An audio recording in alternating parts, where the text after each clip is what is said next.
We interrupt this program to bring you an important Wayfair message. Wayfair's got style tips for every home. This is Nicole Byer, helping you make those rooms flyer. Today's style tip: when it comes to making a statement, treat bold patterns like neutrals. Go wild! Like an untamed animal print area rug under a rustic farmhouse table from Wayfair.com.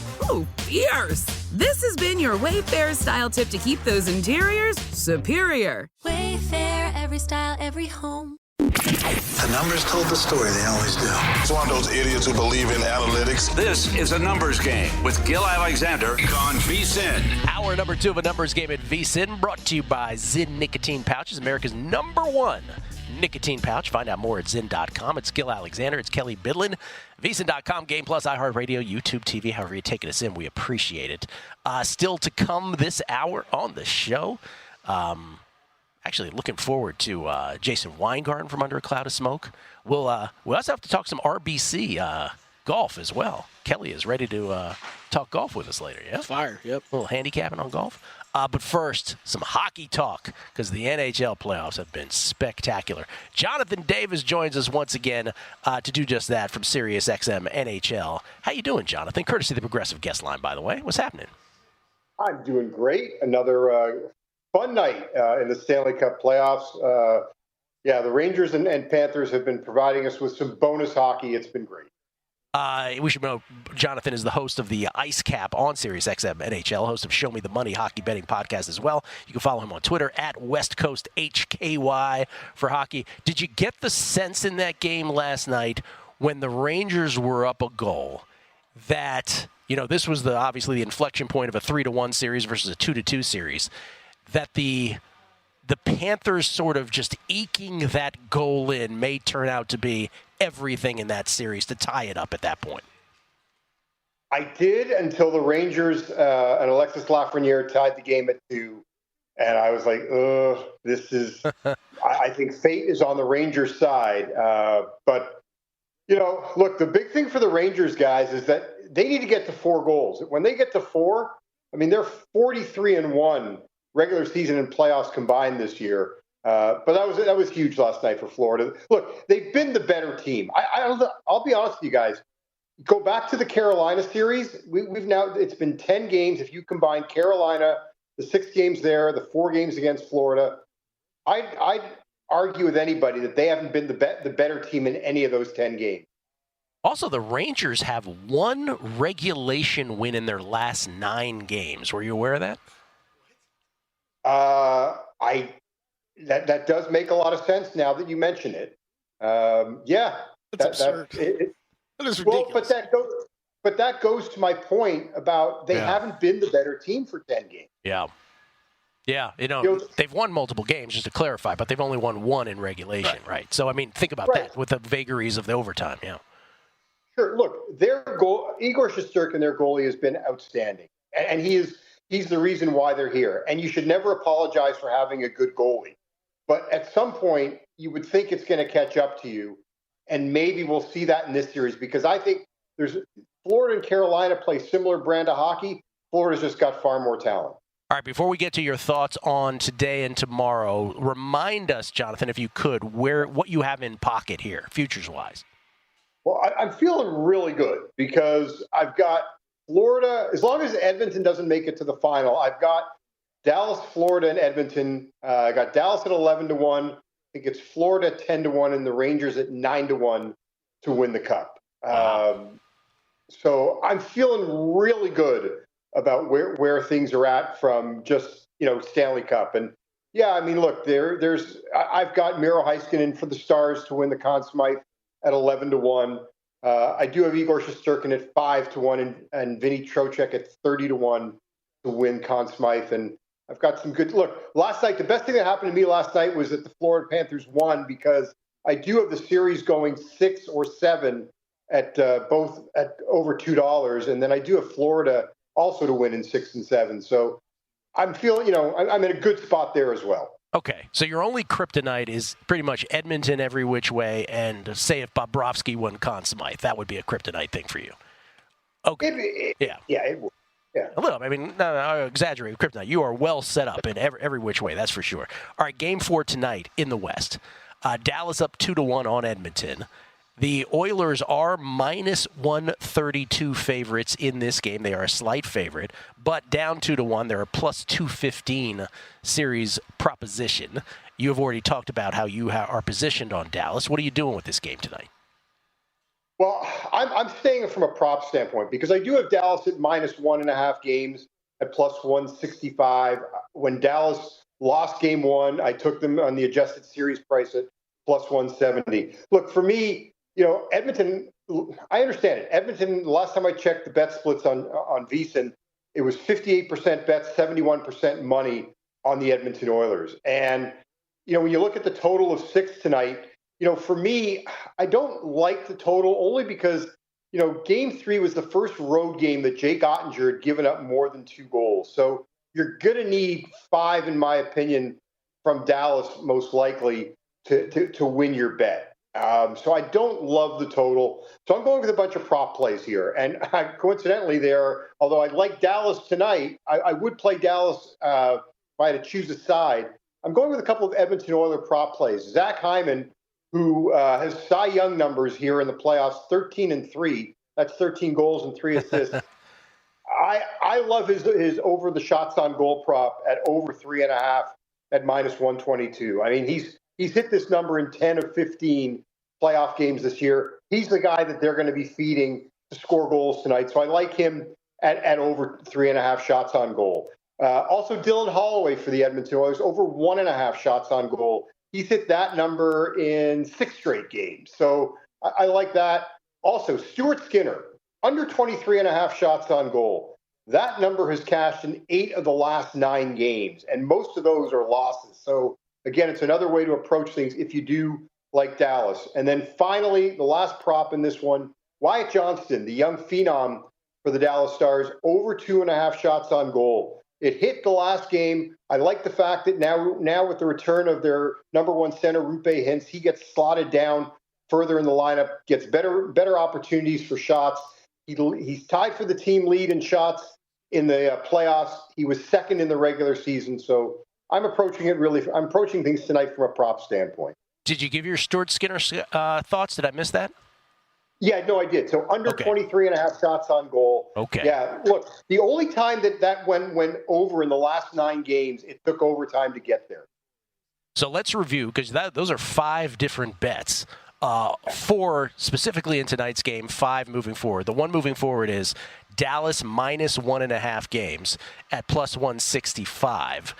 Jonathan likes that. But as far as the game tonight is concerned, again, on the Dallas side, Wyatt Johnston over 2.5 shots on goal. 2.5 SOGs, Kelley. And then Edmonton, Skinner under 23.5 saves. And then in terms of the shots on goal, Zach Hyman over 3.5 shots on goal. Dylan Holloway over 1.5 shots on goal. I know you don't have any thoughts or bets on it necessarily at this moment, but tomorrow night, with that series knotted up at 2 games apiece, we go back to New York. The Rangers are now dogs in the series at plus 130, despite having the home ice. And the Panthers are a little bit slightly less of a favorite in the game-specific Game 5, but still a favorite nonetheless. You're just on board with the Panthers at this point. I would play Florida. Look, the thing with the Rangers right now, their blue line is pretty banged up. Adam Fox, Ryan Lindgren, and Keandre Miller, 3 of their top 6 defensemen, all look like they took a pounding in last night's game. Did not look right as the game progressed. So I think that's definitely one thing to look at. And like I said, Florida has outplayed them, I believe, and I feel in all 4 games. Look, even the Rangers still continue, though. Ranger fans will tell you that they don't get any respect. They've been a dog throughout this series, but I think there's good reason for it. I will play Florida. I would play Florida in Game 5 if I didn't have in pocket what I already do have. Do you have it by your numbers? Do you have what you have a fair price at as in a Panthers Stars series? My numbers are great because I've got 11-1 for Florida. I'm saying in terms of what a series price would be. Oh, series price. I would put Dallas at maybe about minus 115. So the slightest of favorites. DraftKings actually has these posted. Yeah, I was saying, what are Jonathan's numbers? I want to see juxtaposed against the actual. Just a little flip. So Panthers -115, Stars -105. That's what I was trying to get at, Jonathan. How different your numbers are from the actual. So not much. Even if you told, I can see it either way. I mean, these two teams are just so evenly matched. If it does end up this way, guys, both these teams had the best road records in the NHL in the regular season. Dallas still has the best road record in the playoffs. They're 6-1. But it's pretty much a coin flip once we get to the final, if that's the matchup that we do get. But the Rangers still have a lot to say. Yeah, they do. A lot to still be determined, especially in the East, but also in both. I'm curious your thoughts on Florida and Dallas here in our last minute, just from a recent history perspective, or maybe even a more than recent history perspective. Florida and Dallas, special through the years, or just sort of, your garden variety Stanley Cup finalists? Well, no, Florida. I mean, look, they were, they lost to Vegas last year. Dallas keeps getting better and better, and both these teams, guys, there are teams that are built, I think, for the regular season, and there are teams that are built for the playoffs. Both these teams have guys that would run over their mother to win the Stanley Cup. And I very much would look forward to both of these teams being in there. I will say, I would love to see Connor McDavid in a Stanley Cup final. It wouldn't help me from a betting standpoint, but I think it'd be great for the league. I think the league wants the Rangers in Edmonton, to be honest. Yeah, that could be. Jonathan Davis, always appreciated, Jonathan. Thank you so much and enjoy. Good luck with all the bets. Well positioned, sir. Thank you. Always a pleasure, guys. Man, he's got some great numbers on 3 of the 4 remaining teams. Host of the Ice Cap on SiriusXM NHL. And again, Show Me the Money hockey betting podcast. Follow him on Twitter at West Coast HKY. Where will LeBron James play next year? Where will Paul George play next year? Where will Klay Thompson play next year? You can bet on all of the above. That's next. Numbers Game, VSiN, the Sports Betting Network.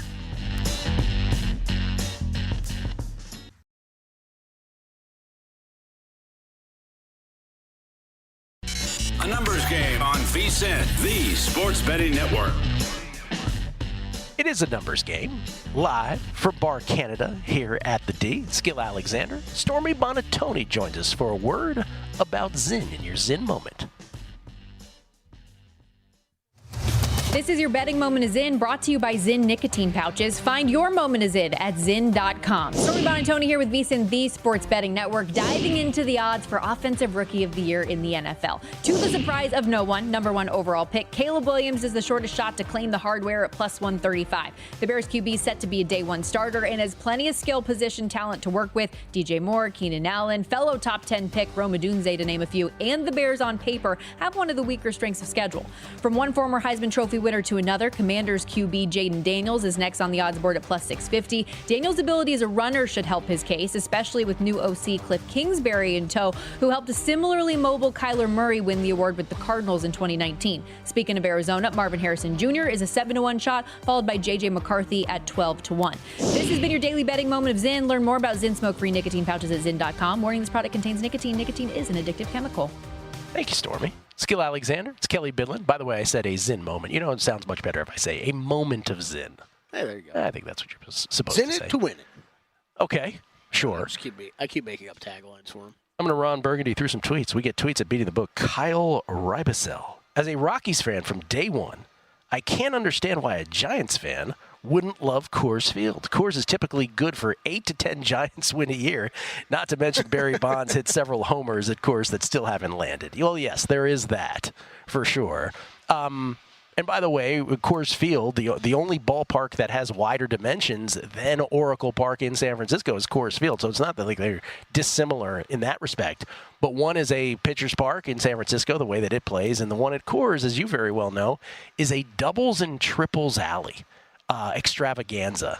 And I do think it is, as I've said many times on this show, I think it's particularly problematic for roster construction for the Rockies themselves, because it just plays so differently at home than it does on the road in terms of hitters' ability and pitchers, because the pitch is just like, I used to say this about Sergio Romo's slider. It ain't sliding at Coors. It's such a different environment. Futures _bet. Caught Advocate skirmish napping last week. They had Jose Ramirez at 70-1 for AL MVP. Are you kidding me last week? Wow. We'll see if he wins, but good value. Man, you ain't kidding. That's amazing. Sean's Fox Place. He says all the craziness Rich Paul, he had a typo here, is trying to do the Lakers plus 160 to draft Bronny seems too good. Refusing to sign two-way contract, though, means he will have to sit on the bench all season. Also, over 39 is a lock, as I see Laker buying pick in end of the second round. Yeah, the Bronny James thing is like people who are betting him to go first in the draft, like that's a joke. But there are bets to be made. Absolutely are bets to be made.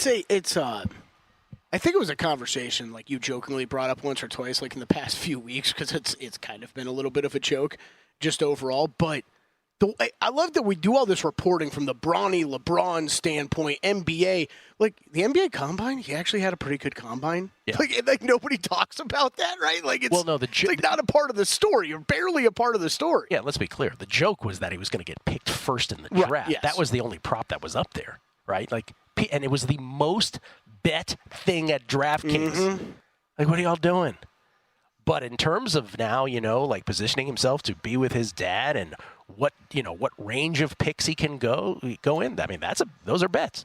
Those are legitimate bets, whether you win or lose. I think the part that I'm a little confused of the narrative out of the LeBron Bronny camp of for so long, even through the combine, he was.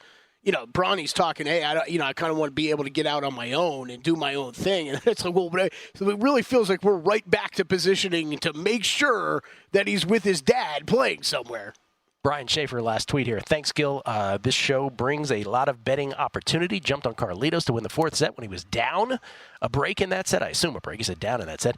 If you ain't listening to ANG, you ain't making money. Before we get to the the Bronny props and then the LeBron, Clay, and Paul George, I want to say real quick, because you're going to do RBC Golf later. This just popped into my head. I wanted to bring this up because when we're teasing the RBC Canadian Open and the golf tour, the PGA Tour, Bill Walton did the whole tribute to Bill Walton yesterday on the show, as so many have.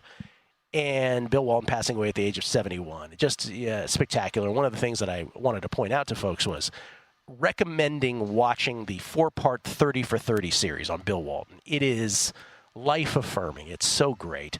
Produced by Ezra Edelman.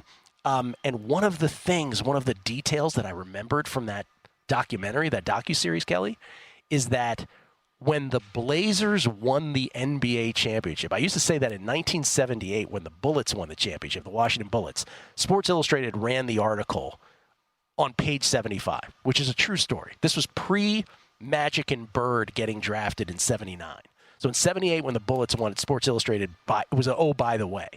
The year before that, when the Blazers won the World Series, when the Blazers won the NBA championship in 1977, it was on a Saturday, and CBS producers tried to get the game played at 10:30 a.m. Pacific. The reason? Because the Kemper Open's third round was going on, and the producer at CBS thought golf was much more important than the NBA championship, and not a golf major, the Kemper Open. So now they relented a little bit. The game got played at 12 noon Pacific. So the Blazers won the NBA championship in the middle of the day on a Saturday so they could air the third round of the Kemper Open. And by the way, as soon as the Blazers won, and in those days the court got stormed in Portland, so it's full of fans. Brent's doing the game. Brent Musburger, our own Brent Musburger. And by the way, happy belated 85th to Brent. You're going crazy. Brent has to throw it to the Kemper Open. So imagine the mayhem, and then it goes to this silence. And Vin Scully's like, here's the putt. No trophy presentation, no nothing. So these are the things when we talk about, we often start talking about, like, what markets it would be bad for the NBA Finals or whatever, right? And it's like local TV ratings just don't matter nearly as much anymore. Back then, though, they did. And Portland's not giving you big-time TV ratings. So I'm wondering if that's a part of the reason. Maybe. And then, you probably had Jack Nicklaus or something like that playing. Just to let you know that's incredible. Just to let you know where the NBA was. Yeah, that's incredible. Can I just stumbled upon some record breaker props that DraftKings has posted for the NBA playoffs. I got to bring up a couple of these. These are all-time playoff records, right? And then odds if they will be broken. Any player to break Michael Jordan's single-game playoff points record of 63 points. There's only yes options on these, of course. 45-1. If you're interested in that. If there's only a yes option, that's bad news, people. Yeah, it's bad news. I'm trying to find the Wilt one. Jordan did that against the Celtics in the first round of the playoffs. This is an all-time great. This is I was laughing so hard when I stumbled upon this. Any player to break Wilt Chamberlain's single-game playoffs rebound record of 41 rebounds. What number are they giving you on that? What would you like? What odds would you think should be on that, Gill? A bajillion to 1. You're getting 1,000 to 1. You're getting 1,000 to 1. But I think you're going to need even higher than that. Slow. I'm going to rely on Rudy Gobert or somebody like that to get 41 rebounds. In today's NBA, there's no way that's happening. Which team will draft Bronny James? Lakers plus 180. Everybody, including the Phoenix Suns. Remember, yesterday Bronny said, I'm only working out for the Lakers and the Suns. Everybody, including the Suns, 10-1 or longer. Yeah, I got nothing here. I mean, interesting to point out the odds. Like we said, we did hear that yesterday, that he's only going to work out for those two. I'm just kind of sitting on the sidelines, very curious to see how this all plays out. I'm rooting the best for Bronny. I just hope we're making right decisions here. Want to throw up the other three real quick here? Yeah, absolutely. LeBron James himself. Lakers are minus 450. Cavs, a return to the Cavs, 7-1. Warriors, 12-1. Everybody else, 16-1. Suns are 16-1, by the way. So this, the only reason that I would say this isn't a bet is because of the Bronny James factor. Like, if there's still a possibility that that LeBron's got to go wherever his son ends up going. When I walked in the D this morning, all the screens are up, and ESPN was doing a whole segment on what are the chances of LeBron ending up with the Sixers. Are we going to do this a different team every day? Of course we are, Gill, but it's not. He does the same thing every year. He's got a player option. He opts out to sign for more money. He's going to be right back with the Lakers. The only thing I'd be concerned about is the X factor this year is Bronny James that hasn't been around in years before. It's becoming the Real Housewives of the NBA. Like all these people apologizing to each other. Draymond apologizing to Stephen A. Kyrie. What are they apologizing? What is going on? I was watching the pregame show, so confused the entire time. Paul George is saying with the clip show is minus 270. Sixers are 4-1. Everybody else double digits. Yeah, this one's really fascinating. He's been linked to the Sixers for a while here. I don't know that. I don't think he'll be back with the Clippers. I think he is likely playing elsewhere next season. Right. And the Sixers are going to make it. They're going to make a push for him for sure. Here's the one I'm really interested in. Klay Thompson back to the Dubs, back to the Warriors, minus 150. Magic are 3-1. Everybody else 16-1 or longer. Yeah, this is. Think he's leaving? I think Sixers will be. I think he should. I don't know if he will. I think he should. I mean, he's going to get offended by a low offer? I guess so. We'll come back. Jason Weingarten from Under a Cloud of Smoke next.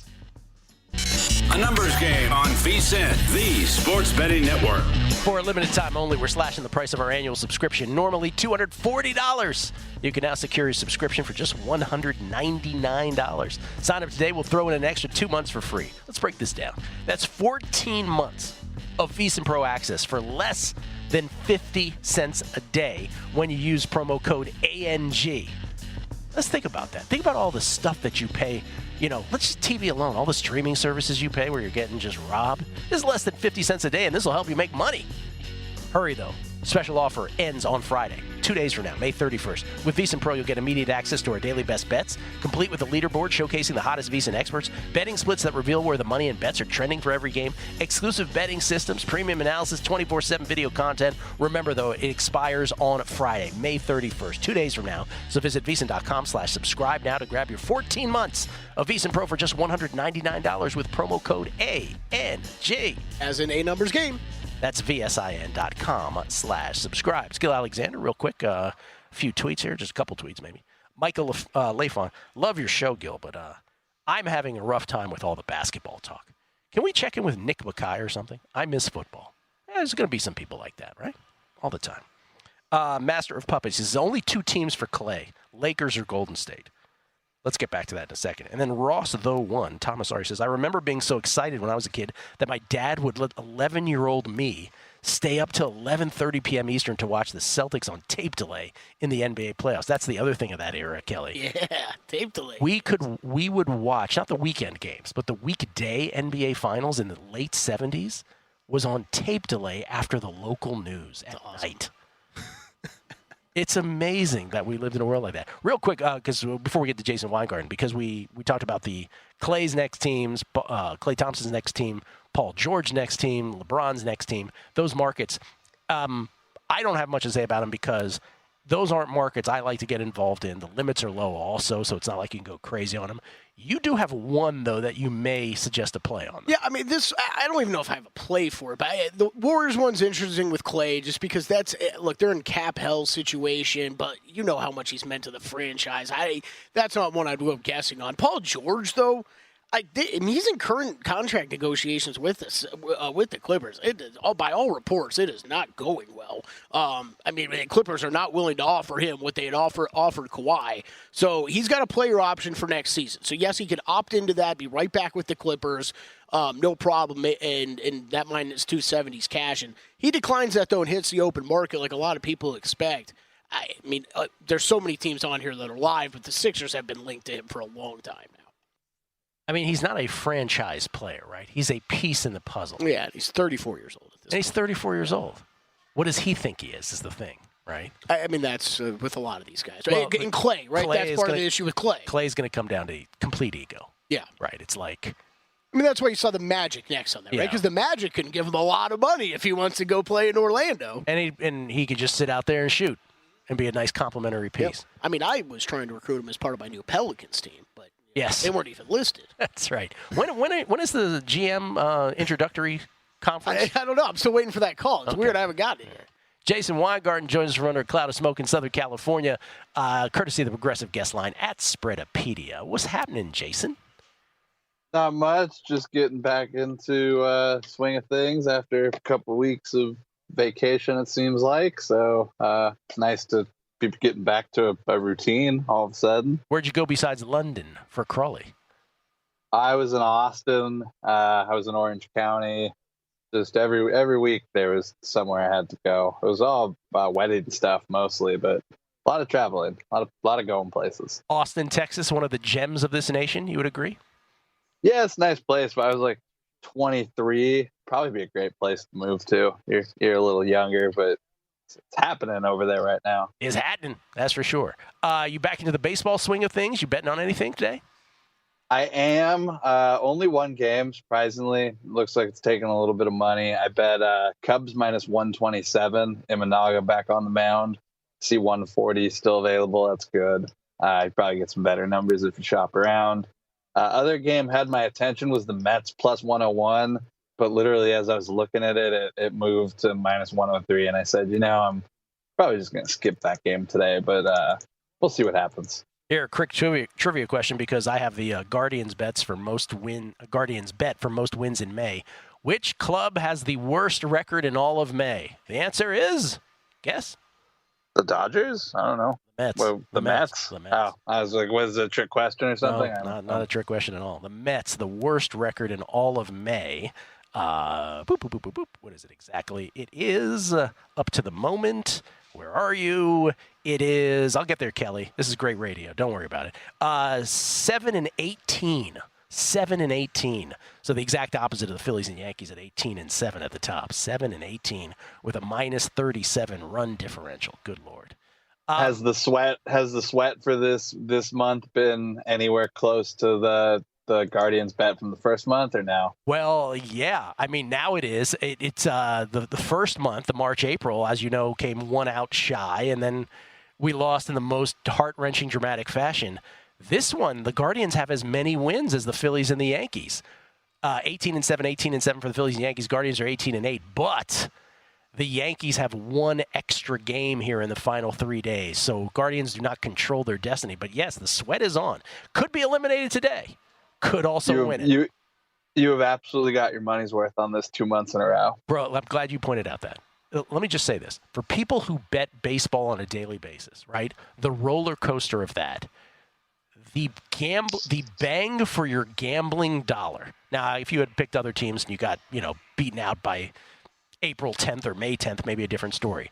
But the two Guardians bets, man, what absolute bang for your gambling dollar. What a ride by this club.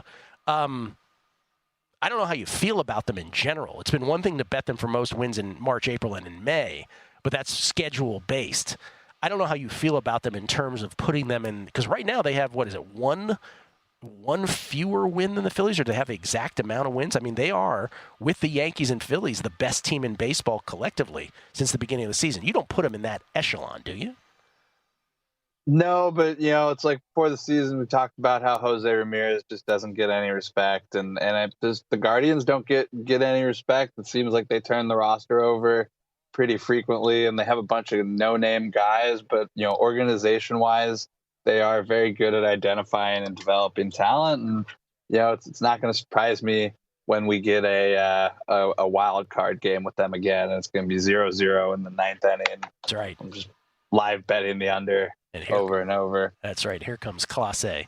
Phillies, by the way, 38-18. Guardians 37-18. Yankees 37-19. That's how close it is at the top of baseball from the beginning of the season, just from a major league standpoint. You brought up Jose Ramirez. I mentioned earlier, he's 25-1 still to win AL MVP.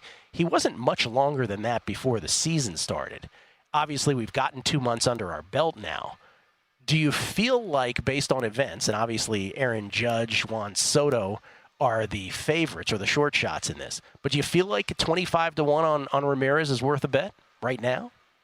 I bet that before the season, and I wouldn't double down on it now, mainly because when you look at what Soto and Judge are doing, even if one gets injured, the other is going to become the front runner.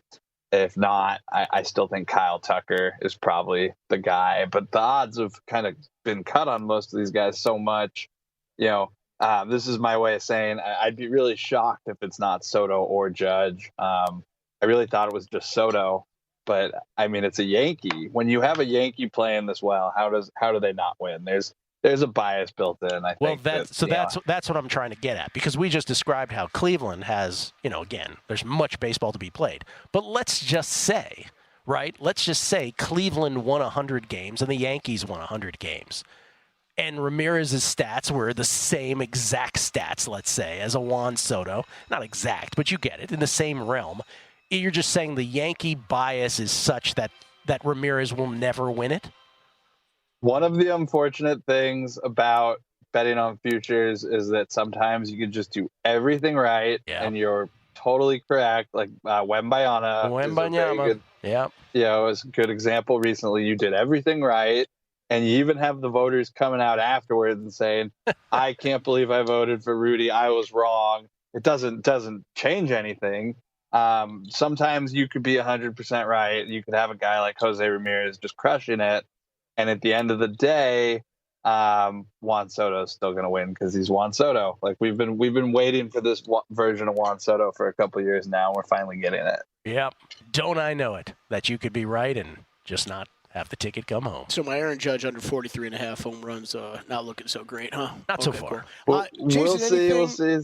Jason, anything U.S. Open for you this weekend? Women's U.S. Open, you're betting? Yeah, if you have access to DraftKings, they have Rose Zhang top 10. I want to say it was like plus money. It was like plus 140 or something. You get 5-1 on the top 5. Both good bets.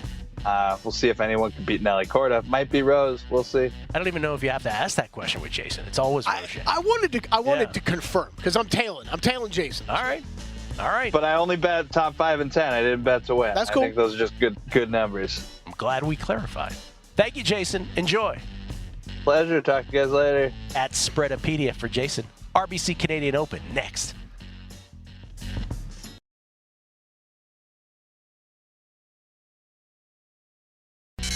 numbers game on VSiN, the Sports Betting Network. We are so close to crowning an NBA champ, and with the action heating up on the court, it's even hotter at DraftKings Sportsbook, an official sports betting partner of the NBA. New to DraftKings? Well, listen up. New customers can get a no-sweat bet up to $1,500. Just deposit at least $5 and you get a bonus bet back equal to your first bet if it doesn't hit. Download the DraftKings Sportsbook app now and use code VSiN. That's VSIN. The crown is yours. Gill Alexander, it's Kelley Bydlon, live from Bar Canada here at the D. Before we get to the RBC Canadian, you wanted to take a look at the French Open futures that I made and see where they stand right now. Obviously, we have a match right now, Osaka and Swiatek in round number 2. I've got Iga every which way to win the tournament. I've got her parlayed with Carlitos, Novak, Casper Ruud. None of that has changed.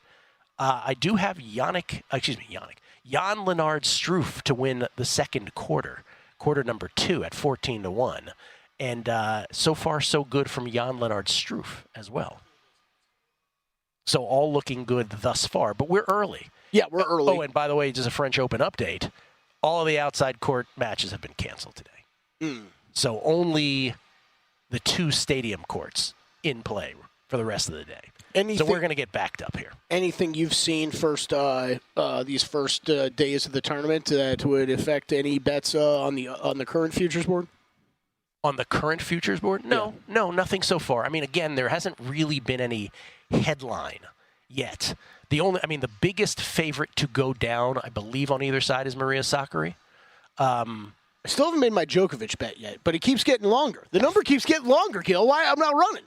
Well, because he wobbled a little in his first round match before he righted the ship. So I think there is a lot of doubt about Djokovic right now. And again, he is with Casper Ruud in their quarter. So to me, again, Casper Ruud and Djokovic are headed to a quarterfinal match, I believe. And so, so it doesn't surprise me that it's a little longer. By the way, I should let people know that Kelley shared with me that he has a bets to make list. This is what Matt Brown found so amusing. So you have a bets to make list. Oh, he'd be killing me right now because it's way longer than it should be. So you still haven't bet Djokovic to win the French Open? I still haven't bet. I'm not really these first couple rounds of these Grand Slams, right? When you're talking about the big favorites, they win. The number barely moves. Barely moves because they're like minus 5,000 or whatever they are. You still have 2 College World Series baseball bets. Florida State and Oklahoma State. I'm going to tail back Grissom on Oklahoma State. Yeah, I have the Florida State one, 35-1. When do the regionals start? Today? This weekend. Tomorrow? This weekend. Friday. That's right. I just got to make sure I get them in before that. I believe Friday. Yeah. Don't hold me to that, but I think so. We got Ben Wilson on tomorrow to talk about. Oh, do we? Are we getting Lindemann on? Is he? I got to follow up with him. Yes, ran into our good friend Matt Lindemann. I ran into Lindemann as well. Yeah. Okay. A lot of College World Series love. So Steelers win total under. I still haven't bet that. Bro, but you still got time on that. Yeah. This is the ultimate example, though, of the things we complain about betting in Nevada, right? Yes. Still, okay, so, Gill, my Tuesday golf handicapping process, right? Yeah. For as long as it takes me to actually handicap a golf tournament, then it's tack on an hour and a half to 2 hours for me to go through every app in town to price shop every bet that I need to make, right? Totally agree. So sorry, but sometimes these I'm sorry. I get a little exhausted of looking around every app to make to price shop every one of these bets. Kelley's getting very upset. I'm getting upset. I hear you because I do have a source, by the way. I'm just going to anger you. I have a source. Oh God. Okay, Stephen A. That told me the other day, just me, not us. Yeah. That there is a desktop version of a sports book being worked on in this town. Oh, I was here for that. Yeah, I was here for that. It was just you.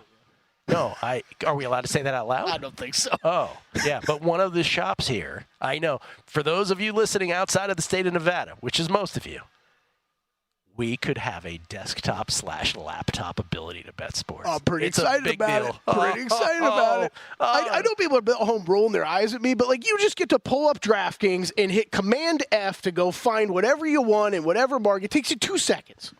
Just remember, Gill, you're our guest here. All right, RBC Canadian Open, what you got? Yeah, you got, how about, do you like Rory McIlroy at Scotty Scheffler prices? Because that's what you're getting this week in Canada. This is, right now, the odds board. Rory plus 360, Tommy Fleetwood 16-1. Had a nice second-place finish on him last year at this tournament. Sahith Theegala, 18-1. Corey Connors, 22-1. Alex Noren, 22-1. Shane Lowry, Sam Burns, Cameron Young, 25-1. Everybody else, 30-1 or longer. They this year headed to Hamilton Golf and Country Club for this event. You'll have full field event. There's 156 players, top 65, and ties. Shorter course, very similar. If you're handicapping golf week in, week out, actually pretty similar skill sets to what you were looking at last week. Accuracy off the tee. This is not a super long course. Accuracy off the tee, a premium here. The rough is very grown out, 3.5 inches, as you can see on the screen. Not a lot of water that you're going to have to play with here. Greens, not small, not huge, but they do have some. They renovated this course from when they played here in 2019. So the runoff areas, chipping might be interesting this week. There's a lot of these short grass runoff areas from the greens that we didn't really get to see a lot of in 2019 when Rory crushed this course. That is, I'm making fun of the odds, but he did absolutely crush here in 2019. Plus 360 on Rory. Yeah, exactly. So you know me, Gill, I'm not looking towards Rory's way. Just a couple other stats really quick to throw out. This was, when they were here 5 years ago, absolute putting contest. Every single one of the top 17 finishers was positive that week in strokes gained putting. So it's really, you're looking for accuracy off the tee, you're looking for good approach players, and you're looking for a hot putter, which always makes tournaments a little bit harder for me to handicap when I got to factor in putting as much as that, and I can't just ignore it. So lighter card for me this week, only one outright. Sahith Theegala, I played at 20-1. Like him in this is not a great field. So you're getting one of the more quality players. It's still at 20-1. That does have a win, and he won in Napa in the fall, has a couple second-place finishes. He's putting together some good golf. Little wonky off the tee recently. It's got me a little bit concerned, but overall game should fit really well here. Like him, outright in a top 20 play. Aaron Rye did the same thing last week, did not get home with the top 10 play last week on him. I don't believe this guy's going to win. Everything statistically is telling me he should be right up there. I'm going to aim high. I'm going to play top 10. If you want to go top 5, top 10 on him, I think that's the way to play him because he could easily miss the cut, too. Wouldn't surprise me. I'm laughing because I already see who's coming up in your top 20s and matchups. Yeah, there you go. Top 20. Hey, how about this one, Gill? I don't know how many times I played Tommy Fleetwood the past couple of years. Pretty sure this is the first time this season I've made a Tommy Fleetwood bet. Yeah, I think so. I'm on him. He burned me last year at this event, finishing in, second? Yeah, missed the playoff. Top 20 minus 118. Fleetwood coming on here. The irons looking back in shape. And he's kind of flown under the radar this season. T26 at the PGA, T13 at Wells Fargo, T3 at the Masters, T7 at Valero, but nobody's really talking about him. So I like to play in the top 20 market on him. Theegala I already mentioned. Noren, been one of the most consistent golfers on tour this year. He's teed it up 12 times this year, Gill. Hasn't missed a cut. Alex Noren at 42 years old. Hasn't missed a cut. Has finished T26 or better in 10 of the 12 events that he's played in. So wow, he's been a guy I've bet at top 20s in matchups. I'm going right back to it. He's one of my highest rated golfers this week. Another guy who doesn't win, so I'm not wasting an outright bet on him. But top 20 at plus money, love that. And then, yes, Gill, there it is. Kashmir Keith, I still can't quit. Hey, the top 40 got home last week. Why are you calling him Kashmir Keith? That's his nickname. Really? Yeah. Oh, wow. How'd you get that? I have no idea. Okay. Absolutely no idea. But top 40, I played on him last week. Thank God I did that instead of a top 20 because the top 40 got home. Top 20 would not have. Going top 20, though, a little bit weaker field. Still, I just need the putter. I need the putter to not be absolutely terrible. This guy would be so much better than he's finished this year on tour. You got to a couple things. You got to figure out why he's called Kashmir Keith, right? Because like Danielle freaking Collins is called Danimal. You know why? Because she's half Danielle, half animal. So you just got to get to the bottom of that kind of stuff. But Keith Mitchell comes up on your model every week. Yes. In all kinds of things. And I'm just curious, what is the tennis equivalent for, a Keith Mitchell? Is that a Sakari where the numbers are good, but, she'll never win anything?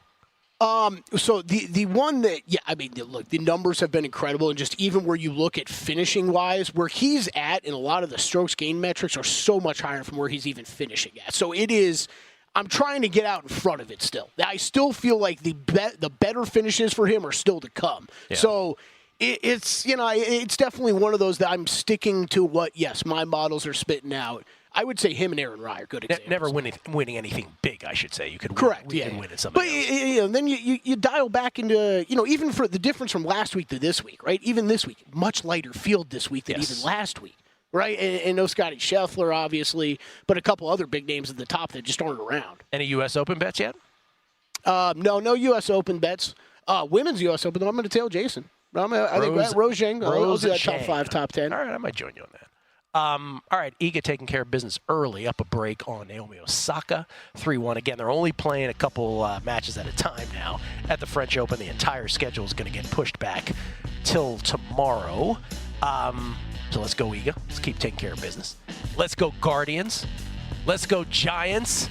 Let's go, Angels. Let's get the Guardians home for May. Again, we could be eliminated. That was fun checking scores last night. Oh. I always check the scores. I was going ballistic. I was going crazy. Good luck with all your bets. Gojo and Golic next on the radio side. Best bets next on the picture side. It's VSiN, the Sports Betting Network. We interrupt this program to bring you an important Wayfair message. Wayfair's got style tips for every home. This is Nicole Byer, helping you make those rooms flyer. Today's style tip: when it comes to making a statement, treat bold patterns like neutrals. Go wild! Like an untamed animal print area rug under a rustic farmhouse table from Wayfair.com. Ooh, fierce! This has been your Wayfair style tip to keep those interiors superior. Wayfair, every style, every home.